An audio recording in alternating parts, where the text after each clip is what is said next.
Yeah, so at the Christmas party, Daryl and Kate were talking, and I walked by and he was saying some inappropriate comments about her body, and it's not appropriate for the workplace. That's not what happened. Thanks for tapping in with the Already Canceled Social Club. That's excellent vision. Good looking out. As always, give us a like, share, subscribe. Keep our algorithm moving up. All right, we got an exciting show for you guys.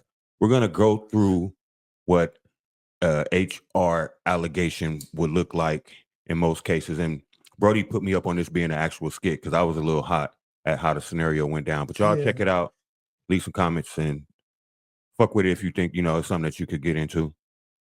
I mean, it's typical of how, most HR situations turn out.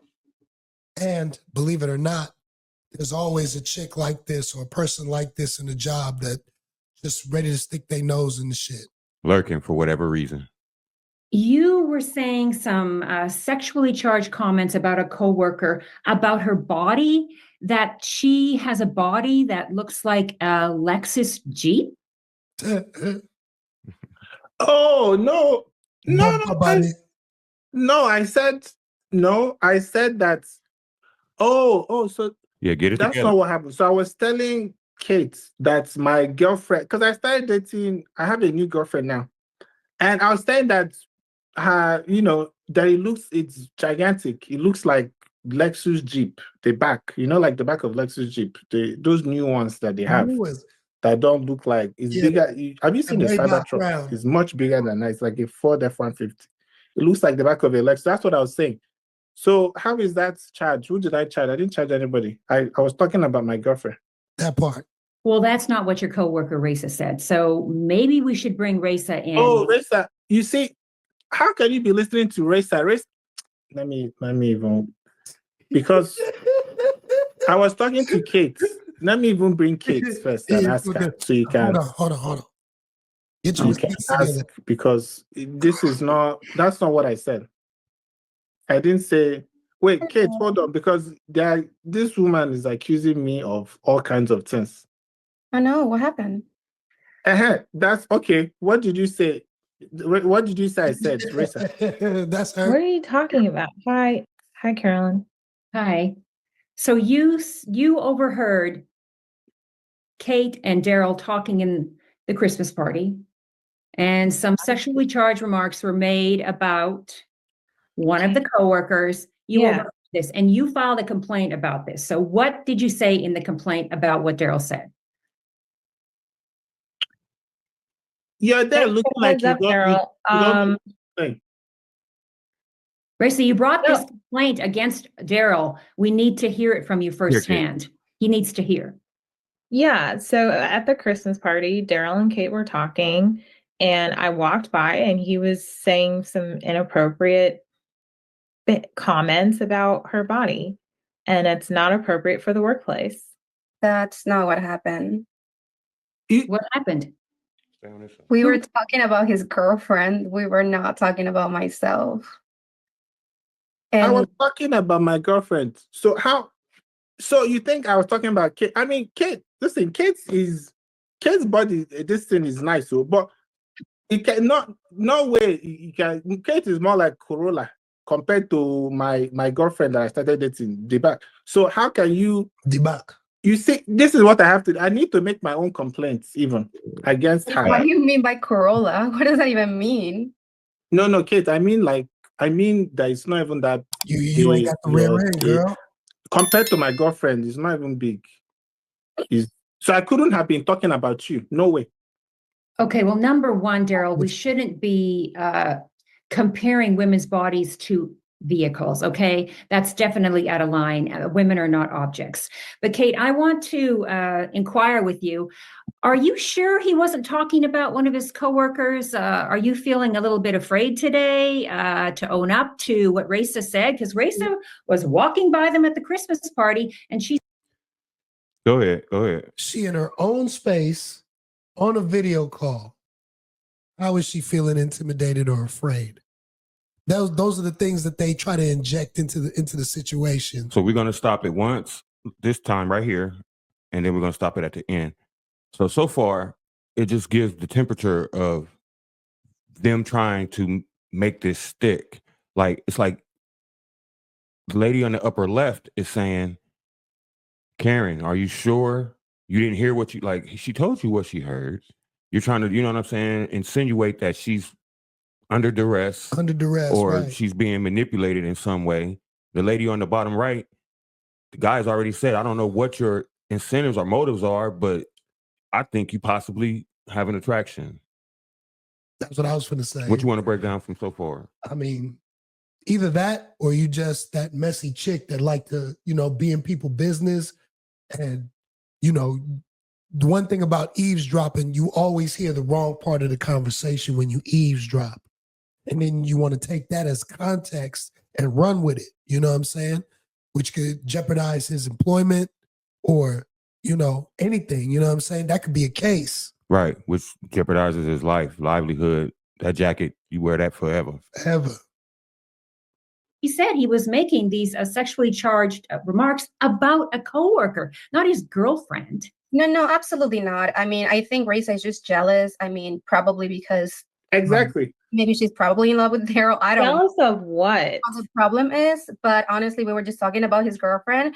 Yeah. So next time, if you have an issue, Reisha, I don't want to be in the middle of it, but if you have an issue, you should come to Daryl or to me. Like, you shouldn't be like eardropping conversations because that's just not professional. Well, first of all, what's not professional is the topic of conversation that you all were having at an office function. And second of all, I'm not eavesdropping if you're having the conversation out in the public in How are in you front the of only everybody one? else. How are you the only one that heard it? Second of all, Daryl, I'm still talking. Thank you. Good question, Daryl. Second of all, I literally have nothing to be jealous about. There is nothing about Daryl that interests me whatsoever, professionally, personally, in any way, shape, or form Oh, okay. whatsoever. There is nothing interesting or desirable about that man, if you would even call him that. You Oh, see, damn. you see what I have to deal with. So you know how to. You're the only person in the whole party that heard. You have no interest, but all of a sudden you're there, and it wasn't even Monday. Party that happened on Friday. Monday had not even come around. 10 a.m. You had already reported me. You see, I I'm need sorry to if I'm trying to protect the integrity of our workplace.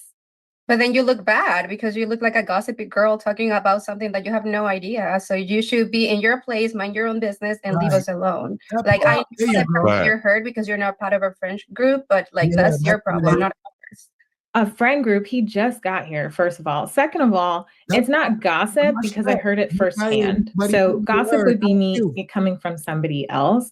And third of all, I don't really know why you're sticking up for Daryl, who you just met like last week. Well, he was talking about his So girlfriend. what are you talking about? I don't see the Kate? issue. Yeah. Like, what is this? Why are you coming at me with this energy? We've worked together for 3 years. I don't understand. You're coming to HR to make a big deal about it when I'm just trying to be protect you. To protect you. But he was not talking about me. He was talking about his girlfriend. But it doesn't matter. He Then shouldn't don't be make having things those up. kind of conversations at work anyway. Don't make things up because that's not true. I Caroline, didn't you make see, anything up. I described what I heard. No, you're a false alligator. who am I? How do I sue this? I'm suing you and Reisa even because this is For emotional. what? For this type of emotional displacement that you just did now. Yeah. Okay. Reisa, I don't mean to pile on, but when you do file such serious charges against a coworker, you should be absolutely sure that these comments were made in a context that did involve somebody at the workplace. And so I think that's why we're questioning now what you said, because you overheard it and it wasn't perhaps in the right context. And I'm sorry, but I'm starting to lean more and more towards Kate and Daryl that it was not a comment made by anybody in the workplace. Carolyn, with all due respect, it is in our employee handbook, and you would know this as well, that when you hear, if you see something, say something, right? If you hear something that's inappropriate and that does not align with our company values and it does not align with what we're supposed to be doing in the workplace, that we're supposed to report it. I'm just doing my job. What job? Your job is to be your sales associate. Go and sell the things they told you to sell. First of all, I'm not a sales associate. I'm the VP of sales. Get it correct. Well, that's what you should be. Your title is wrong. And how can you know what your title should be? Unemployed. you're about to be unemployed. Though by the time I That's kind of what like it sounds like you're right there, that you just you trying don't to be pay for fired. anything. I will see her, even you This kind of is like what, Carolyn, this is what I have to deal with on a daily basis. This incompetence. Right, It's but that's not, we're not ridiculous. What you got, bro? If y'all want to see the rest of the clip, we're gonna put the link to the creator of the skit. And before you go, I just want to say they did an excellent job. All of them did a good job. They did good. Go ahead, hit them with it. When we first saw it, we was triggered, but I had to realize it was a skit. It was a skit. But yeah, that happens, you know, countless times in the workplace. You know, false allegations, causing a man his livelihood, causing a man his reputation, you know, attacks on his character and stuff like that, all because either, you know, a person has a dislike for you for whatever reason, their own reason, not according to any company rules or anything like that. And so they have it out for you to get you out their company. They don't want to work with you. Or it could be a situation like that where you come in, you brand new, and like those two, they work together for 3 years or whatnot. Now this guy comes in and your attention is all with him. Mm-hmm. We at the Christmas party, you over in the corner powwowing with him. What happened to us? So that looked like some girlfriend jealousy, or maybe she had a liking for him and didn't like that, you know, he was over there talking to her. So it could have went all kind of ways. My thing is, especially if you're a person of power in the hierarchy of the job situation, guard yourself at all times. Right. Me, I would say, shit, don't even get in the elevator unless it got cameras in it. By yourself with a woman.